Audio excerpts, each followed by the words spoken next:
হাতে আর 5 দিনও নেই। 20শে মে ভোট শ্রীরামপুর লোকসভা কেন্দ্রে। আর ভোট যত এগিয়ে আসছে ততই প্রচারে ঝাঁজ বাড়াচ্ছেন কংগ্রেস সমর্থিত বাম প্রার্থী দীপশিতা ধর।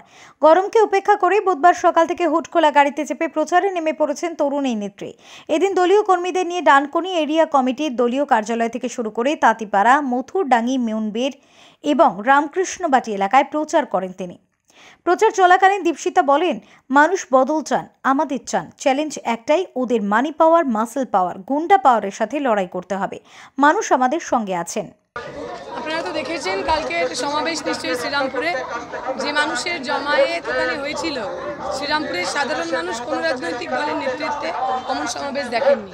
ওই সমাবেশ বোঝাচ্ছে মানুষের মুড কি, মানুষ বদল চান, মানুষ শ্রীরামপুরে আমাদের চান।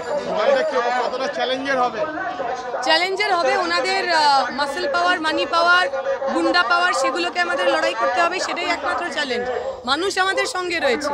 দেখা যাক মানুষ বনাম গুন্ডাতে কারা যেতে, মানুষ সাধারণ মানুষ না তৃণমূলের পোষা গুন্ডারা। হুগলি থেকে সুনন্দা দত্তের রিপোর্ট, ওঙ্কার বাংলা।